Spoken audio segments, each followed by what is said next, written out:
les decía que vemos una temática muy importante el día de hoy, que es un tema que ya lo vengo anunciando hace rato, que es insuficiencia respiratoria.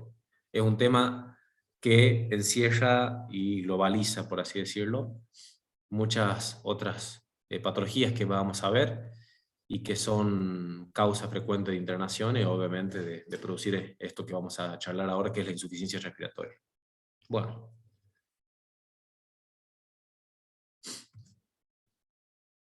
Vamos a alargar nomás. Cualquier duda que tienen me van frenando y me consultan. Bueno, cuando hablamos de insuficiencia respiratoria, hablamos justamente de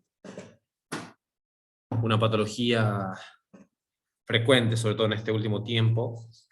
Hay gente que ingresa con insuficiencia respiratoria a una unidad de cuidados críticos o en un servicio de internación general, pero muchas veces, como les venía contando el ejemplo de un paciente que ingresa, supongamos, se opera de una vesícula y después evoluciona con una neumonía, es frecuente que pueda llegar a desarrollar insuficiencia respiratoria durante la internación, es decir, que haga una neumonía, ¿sí? Uno la sospecha la insuficiencia respiratoria por ciertos signos y síntomas que nos orientan, pero tenemos que confirmarlo mediante lo que viene a ser la oximetría de pulso y obviamente mediante lo que es los análisis de los gases en sangre arterial. Se la define por criterios gasométricos. Esto lo tienen que saber sí o sí, es decir, que haya una PO2 menos 60 milímetros de mercurio, esto ya lo hemos charlado en gases en sangre, o que tenga también una PCO2 más de 50. Estos límites hay que evaluarlos de acuerdo al contexto del paciente, ¿bien? Porque nosotros ahora vamos a definir lo que es insuficiencia respiratoria aguda, pero tenemos que evaluarlo en un contexto de un paciente que es EPOC, por ejemplo. Un paciente EPOC suele cursar ya con valores elevados de PCO2, entonces eso ya es algo crónico, ¿sí? Entonces por eso hay que verlo de acuerdo al contexto del paciente. Un concepto que tenemos que analizar es conocer lo que se llama la PO2 para la edad, es decir, la presión parcial de oxígeno que corresponde a un paciente de acuerdo a la edad que va a tener. La PO2 de una persona, ¿sí?, respirando aire ambiente, sabemos que aire ambiente, la fracción inspirada de oxígeno es el 21%, es decir, que del aire ambiental nosotros no estamos respirando 100% oxígeno, sino que respiramos solamente un 21%. Acuérdense que el restante de los componentes del aire ambiental es nitrógeno, helio, dióxido de carbono, monóxido en muy pequeñas concentraciones, hidrógeno, etc. Entonces, esto es hablando a una presión barométrica de 760 milímetros de mercurio, es decir, esto sería al nivel del mar. El valor de la PO2 obviamente se va a modificar de acuerdo a la edad, y para eso hay una formulita que usamos, esta fórmula para conocer la PO2 para la edad. ¿Y esto para qué nos sirve? Porque, por ejemplo, yo si tengo internado a un paciente con neumonía, yo necesito saber si el paciente está alcanzando sus objetivos de saturación, y eso lo haríamos mediante la PO2 para la edad. Por ejemplo, si tengo un individuo de 70 años de edad, no va a saturar igual o no va a tener la misma presión parcial de oxígeno que una persona joven de 35 años. Entonces, la idea sería de que nosotros podamos conocer bien el tema de lo que viene a ser la presión parcial de oxígeno para la edad de ese paciente. Vamos a hacer un cálculo, por ejemplo. Una persona que tenga 75 años, ¿sí? Vamos a calcularlo. 102 menos 0,33 por la edad, supongamos que tenga 75 años, la PO2 que debería tener ese paciente es de 77. Mientras que si fuera un individuo de 35 años, tiene que tener una PO2 de 90. Entonces, eso nos ayuda a nosotros a monitorizar los pacientes de acuerdo si alcanzan los objetivos de saturación que deseamos. Eso lo hacen los kinesiólogos también, ¿sí? Otra formulita también, tenemos esta 103, esta es la que más frecuentemente usamos, 103,5 menos 0,42 por la edad, es otra de las fórmulas, y esta es la que más frecuentemente utilizamos nosotros acá en nuestro servicio. Acá tienen un ejemplo, bueno, 72 años, una persona con 72 años sería 103,5, menos 0,42 por la edad, su P2 para la edad sería 73,26.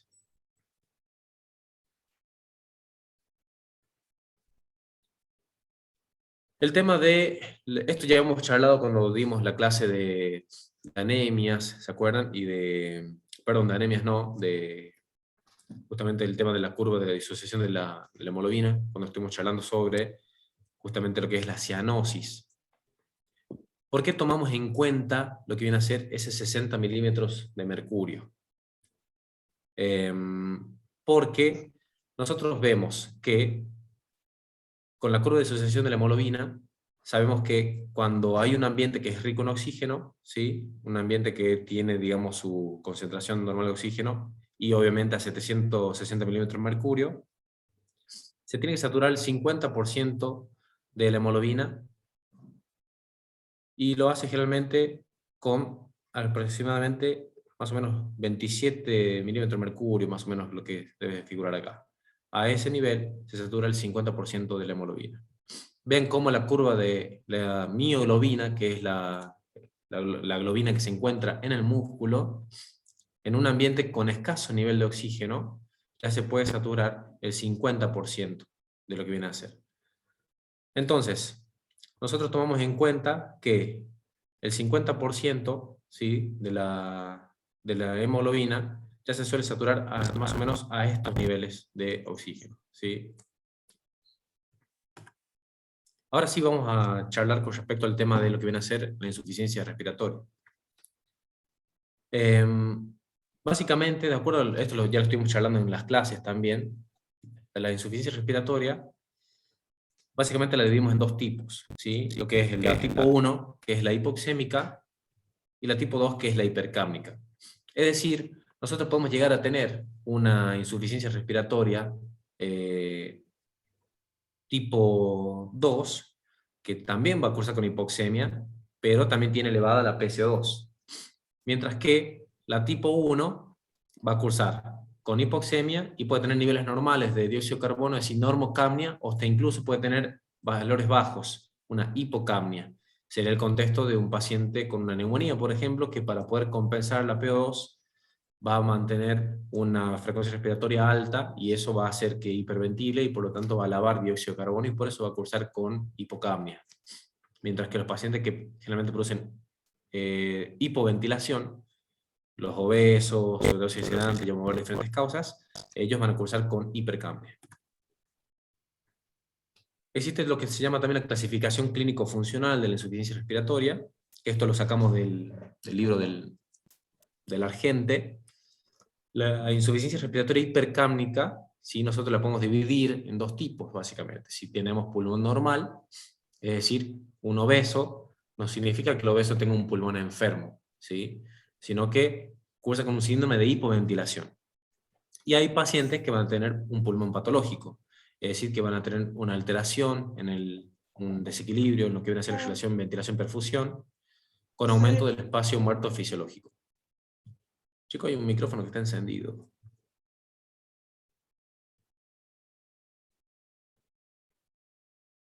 Así apagamos los micrófonos y continuamos.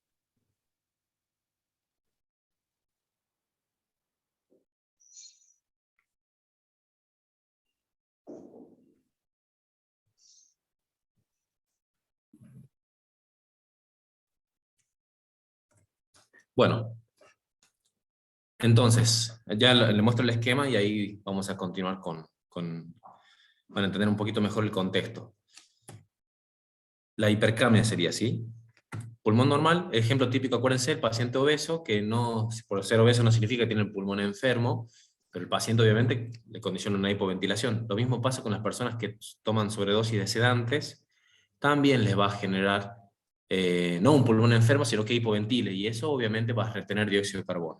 Y ahí sí va a haber personas que tengan un pulmón patológico, el clásico paciente POC, cursa con algún desequilibrio en la relación ventilación-perfusión, esas son las siglas BQ, ventilación-perfusión, que van a cursar con aumento del espacio muerto fisiológico. Por otro lado, la insuficiencia respiratoria hipoxémica ¿sí? Acá va a incluir procesos crónicos, ¿sí? Que frecuentemente incluyen esto, lo que viene a ser el desequilibrio de ventilación-perfusión. Y hay enfermedades agudas también en las que suele estar presente el aumento del cortocircuito intrapulmonar, que esto ya lo vamos a explicar enseguida para que se entienda.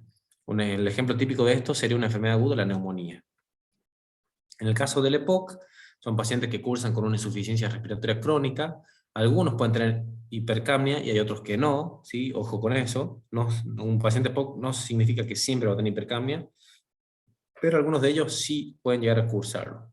El mecanismo el cual explica justamente por el cual tiene hipercapnia, porque hay desequilibrio en esto, en lo que se llama la relación ventilación-perfusión. Es decir, son áreas que capaz que están perfundidas, sí, pero que no se ventilan, porque tienen un aumento del espacio muerto fisiológico. Acuérdense que espacio muerto son aquellas áreas que no hay intercambio gaseoso, ¿sí? Entonces acá lo vemos en este esquemita, ¿sí? Para que ustedes se ubiquen acá, tenemos pacientes con hipercapnia, ¿sí? Con aumento de la PCO2. El paciente con pulmón normal es aquel que pueda tener una disminución del impulso respiratorio, puede ser, por ejemplo, un ejemplo típico, una gente que haya tomado una benzodiazepina, un clonazepam, diazepam dosis altas, los intentos de suicidio, muchas veces la causa de muerte puede ser por esto. Las personas con enfermedades neuromusculares, ¿se acuerdan que hemos charlado de eso? Cuando hablamos de Guillain-Barré y de miastenia gravis, la insuficiencia respiratoria en esos pacientes es por ese tema. De ahí los pacientes que tengan una obstrucción de la vía aérea, también puede llegar a producirse de la vía aérea superior. Y obviamente, si vamos a hablar de la PCO2 alta, son pacientes que tienen, por ejemplo, un pulmón patológico, el EPOC, el asma aguda, ¿sí? El asma, un episodio de broncoespasmo severo, siempre va a producir, como tiene esa retención gaseosa, va a cursar también con hipercapnia. Mientras que cuando hablamos de hipoxemia sin hipercapnia, hay pacientes que tienen, por ejemplo, una patología respiratoria crónica, y ahí volvemos a hablar del EPOC, el asma agudo en algunos casos también, o patologías intersticiales, es decir, lo más típico de esto va a ser la fibrosis pulmonar, y pacientes que también cursen con hipercapnia, que sean patologías agudas, ahí tenemos las tres causas que generan shunt o cortocircuito, es decir, ya lo vamos a ver en un esquema, es un alveolo que no se ventila, está perfundido pero no se ventila. El síndrome de estrés respiratorio agudo, que lo vamos a ver enseguida, el edema agudo de pulmón, que lo tenemos que charlar cuando veamos insuficiencia cardíaca, y la neumonía, que es el tema que ya hemos visto la semana pasada. Entonces, para que usted se ubique en este cuadrito, cómo poder ir interpretando los mecanismos de insuficiencia respiratoria, que los vamos a charlar ahora, ¿sí? Bien. Los que producen hipoxemia, con o sin hipercapnia, ¿sí? Básicamente son 4 mecanismos. Esto, lo que venimos charlando, es la hipoventilación alveolar, ¿sí? Acá, la hipoxemia siempre, pero siempre se acompaña de hipercapnia. Siempre un paciente que hipoventile, siempre va a tener aumento de la CO2. ¿Por qué? Porque tiene una disminución de su volumen minuto, ya sea porque tiene una crisis miasténica, porque tiene un Guillain-Barré grave, porque se tomó sobredosis de sedantes, o un paciente obeso que obviamente su, digamos, contextura, su abdomen, digamos, aumentó de tamaño, dificulta el movimiento diafragmático, y suelen cursar con también una vía aérea que suele estar con un proceso obstructivo alto. Entonces cursan con apnea de sueño también, y esos pacientes suelen cursar también con disminución del volumen minuto. Entonces, vean, acá están todos los ejemplos de estas patologías que estamos hablando, ¿sí?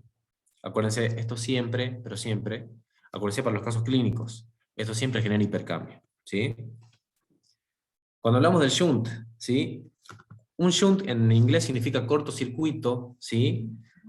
Y uno tiene que tratar de entender un poquito esto, el tema del cortocircuito intrapulmonar, ¿sí? Se va a producir cuando aquí es un proceso que está ocupando el alveolo, que nosotros ya lo hemos charlado, ¿sí? Son los ejemplos que evaluamos recién, la neumonía, ¿sí? En la neumonía ese alveolo está tapado con moco, con secreciones, ¿sí? Con pus. En el distrés respiratorio también hay presencia de líquido, un edema agudo no cardiogénico, o los pacientes que cursan con insuficiencia cardíaca también tienen un alveolo lleno de líquido. Entonces, ustedes tienen que acordarse, Este paciente que hace una insuficiencia respiratoria por esta causa, le va a generar justamente un cortocircuito, porque son alvéolos que no se ventilan, son alvéolos que no entra aire, entonces no va a haber intercambio gaseoso. Por más que el alvéolo esté perfundido, es decir, que tenga irrigación, no entra oxígeno a ese alvéolo y por lo tanto no va a haber intercambio gaseoso. Por más que yo le administre oxígeno al 100% a este paciente, no va a corregir ese trastorno. Entonces tengo que utilizar otras terapéuticas que ya lo vamos a ver enseguidita. Bien, chicos, me van parando si tienen alguna duda.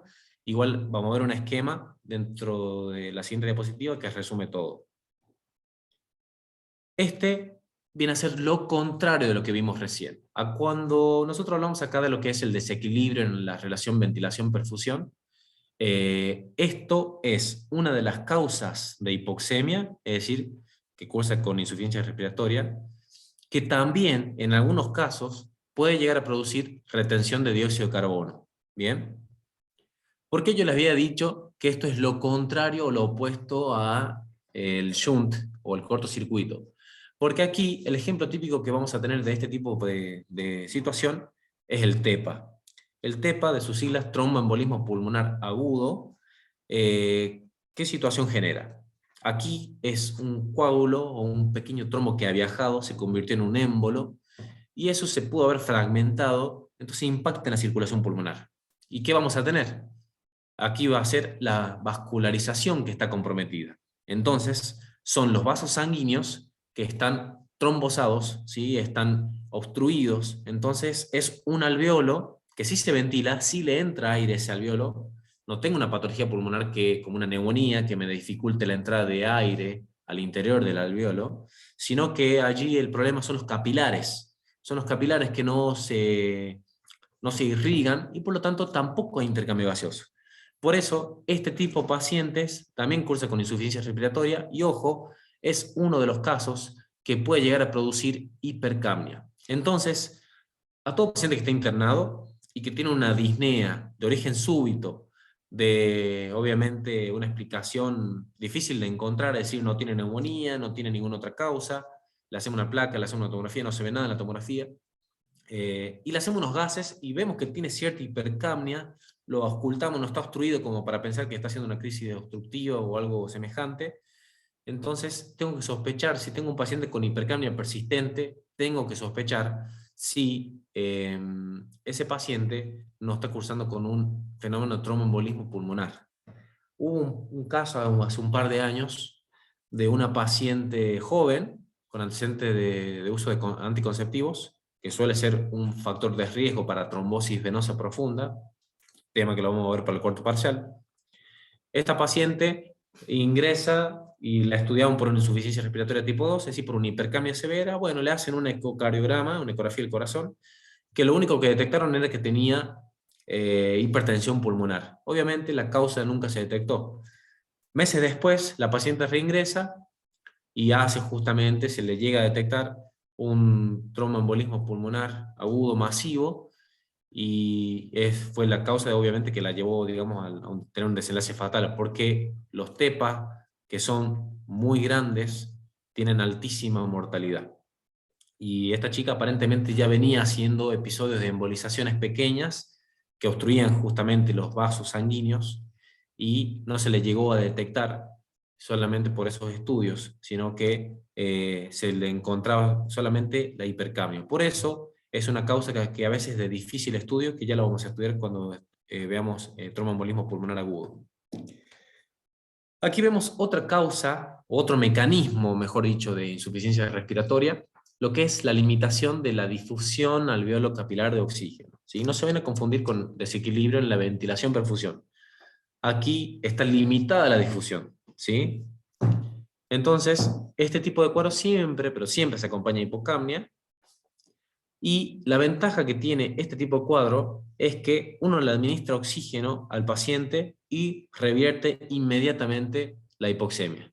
Entonces, el ejemplo típico que vamos a encontrar acá es un paciente que tiene una fibrosis pulmonar. El paciente con fibrosis pulmonar es un paciente que ya tiene un pulmón dañado, ya es un trastorno crónico, que le va a generar insuficiencia respiratoria crónica, no le genera hipercapnia, y este paciente simplemente con la administración de oxígeno, incluso a bajo flujo, pero oxígeno 100%, este paciente revierte completamente su hipoxemia, ¿sí? Entonces aquí, para que ustedes se acuerden, tenemos causas y características. La hipoventilación produce hipercapnia, siempre, pero siempre. La alteración de la relación ventilación-perfusión puede producir hipercapnia, puede, no siempre. El paciente, si aumenta su volumen minuto, puede llegar a normalizar la PCO. Es decir, si aumenta la frecuencia respiratoria, podría llegar a normalizarlo. Entonces, un paciente que haga un TEPA, si hace taquipnea, podría llegar a normalizar la PCO2. El paciente con shunt, ¿sí?, cursa con una PCO2 que suele estar normal, pero acuérdense que siempre va a estar hipoxémico, y por más que administre oxígeno al 100% no voy a revertirlo, sino que ese paciente tengo que abrirle el alveolo, y para eso muchos de ellos hay que ventilarlos y hay que administrar lo que se llama la PIP, o presión de fin de expiración positiva, que ya la vamos a ver enseguidita. Y por último, una situación que se va a ver después, dentro de un par de años, de todas las personas que han tenido neumonías graves por COVID-19, va a aumentar la cantidad de porcentaje de pacientes con fibrosis pulmonar. La fibrosis pulmonar, acuérdense que produce una disminución o una alteración en lo que viene a ser la difusión de oxígeno, ¿sí? Entonces, estos pacientes cursan con hipoxemia y pueden tener hipocapnia también. La diferencia de esto con los otros es que administrar oxígeno corrige inmediatamente la hipoxemia. Este cuadrito, chicos, hagan la impresión de pantalla, porque acá se resume todo. Esto lo sacamos de lo que es Sociedad Argentina de Terapia Intensiva, de la clase de distrés respiratorio. Básicamente, un alveolo normal, vean, es un alveolo que le entra aire, ¿sí?, está perfundido, ¿sí?, esto es vaso sanguíneo, esto viene a ser árbol bronquial, y estos son vasos sanguíneos. Vean cómo entra oxígeno y se produce la entrada entra aire al alveolo, se produce la llegada del oxígeno y la salida de dióxido de carbono.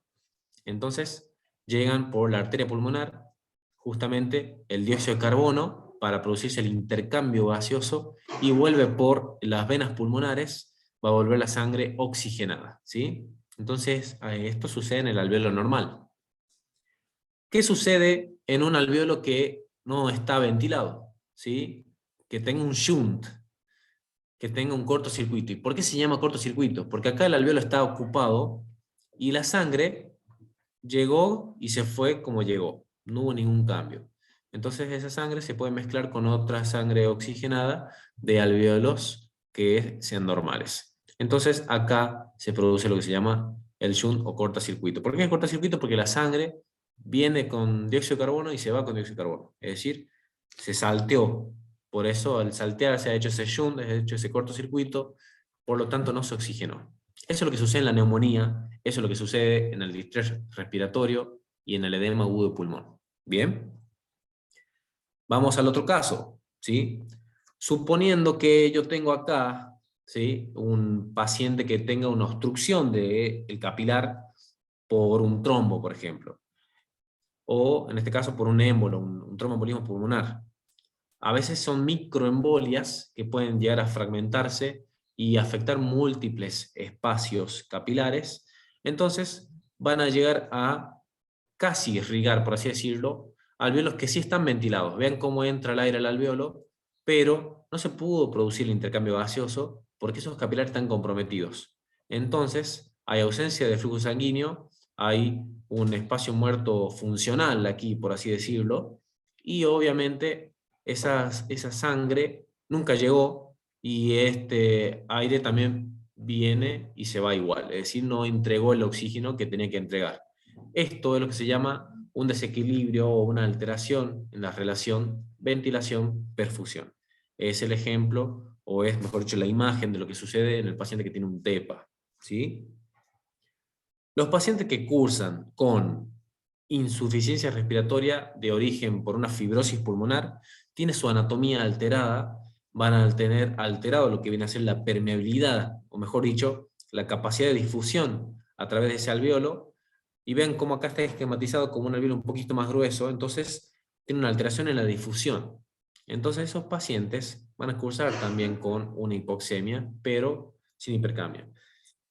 estos pacientes, si usted le administra oxígeno al 100%, puede llegar a normalizar lo que son los valores de oxígeno. Acuérdense de ese dato, que es un dato importante, ¿sí?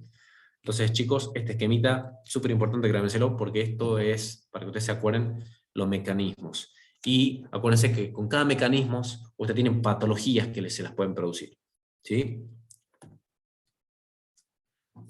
Bueno, nosotros para poder medir la capacidad del pulmón para difundir oxígeno, utilizamos lo que viene a ser la PO2, ¿sí? Que eso lo obtenemos a partir de los gases en sangre, y tenemos que saber también qué aporte de oxígeno tiene el paciente, ¿sí?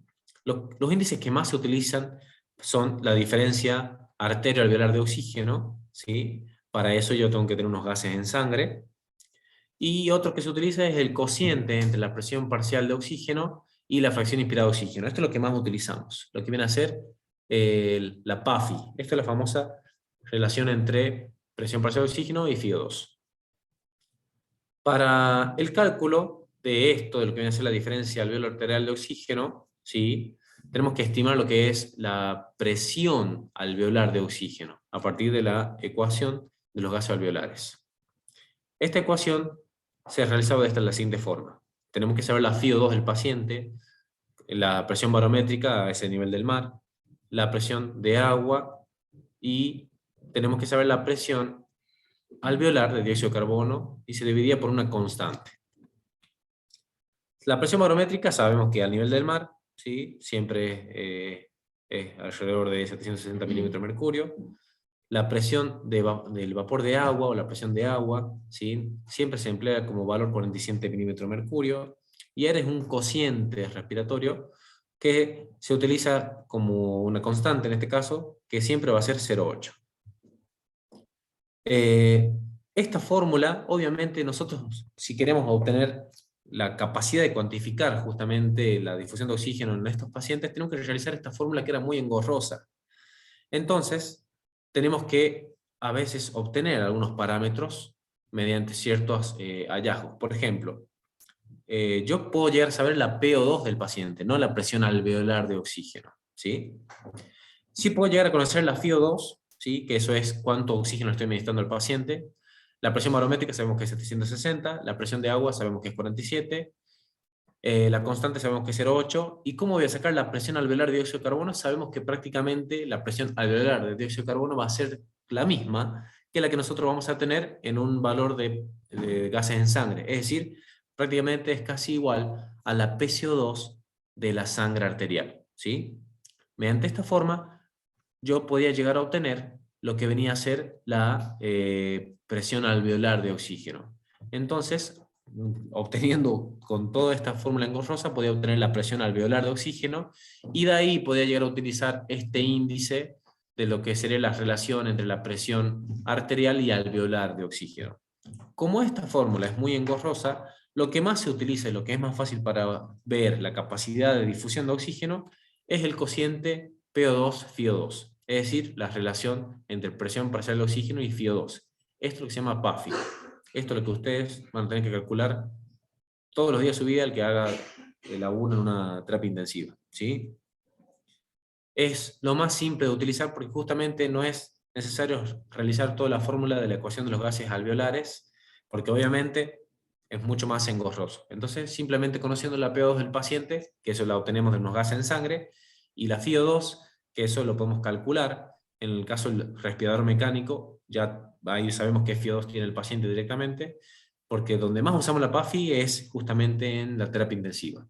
Se puede llegar a obtener la FiO2 de acuerdo al dispositivo de oxígeno que esté utilizando el paciente, ¿sí? Las máscaras reservorio, por ejemplo, que es una máscara con bolsita, que hemos visto pacientes con eso en el internado, se dice que administra una FiO2 de 100%. Tenemos las máscaras Venturi, que de acuerdo a el flujo que administra, se observa, digamos, de acuerdo a la máscara, el pico que utiliza, se puede llegar a visualizar cuál es el flujo que administra y saber la FiO2. Y de ahí con bigotera, es decir, cuando utiliza una canulita nasal, que hemos visto pacientes con cánula nasal, perdón, ahí nosotros podemos llegar a calcular con ciertas fórmulas. Ahí vienen tablas que las pueden conseguir en internet el que quiera. Con esas tablitas podemos llegar a saber qué FiO2 tiene el paciente de acuerdo a la administración de los litros de oxígeno que le estamos dando al paciente.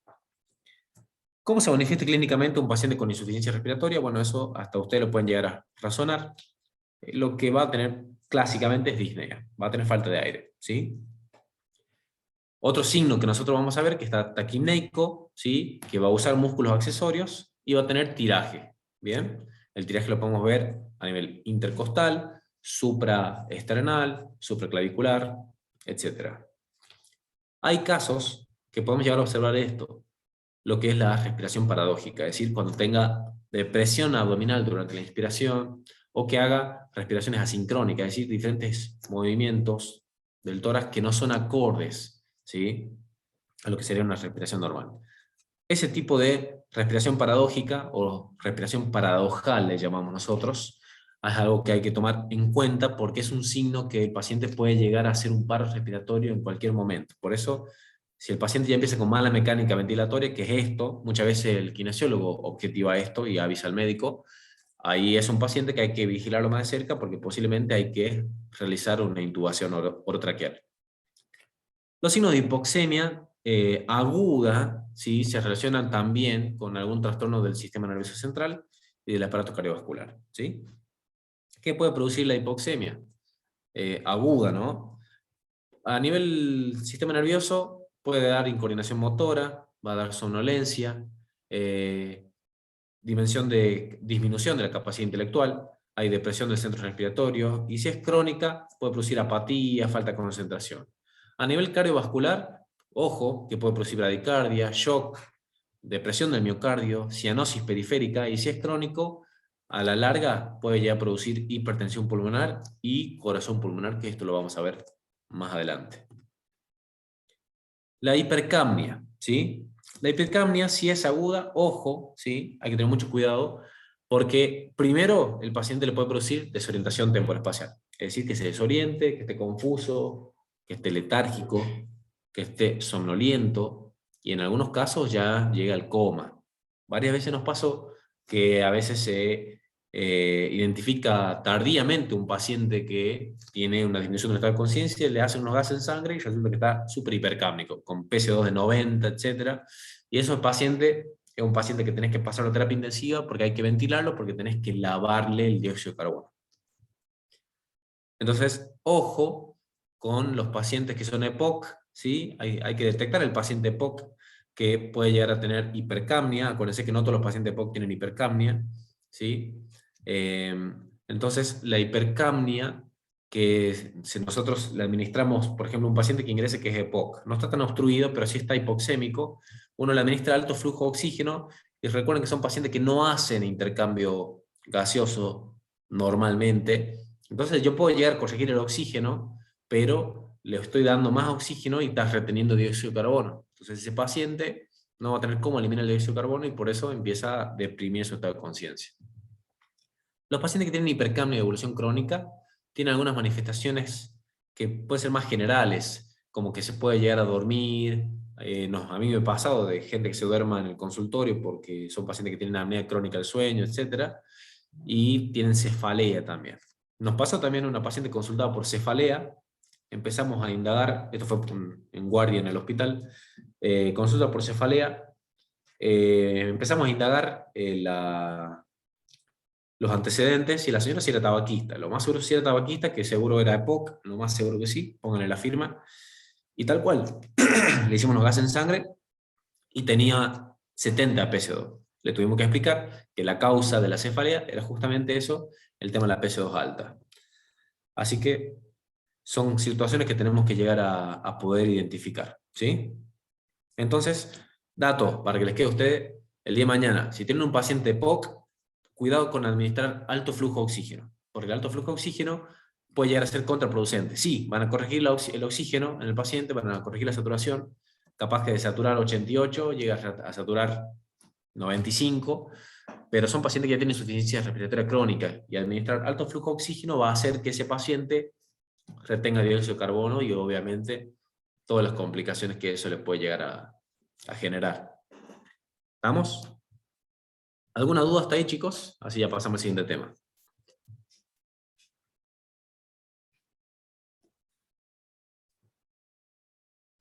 No, profe. Muy bien. Bueno,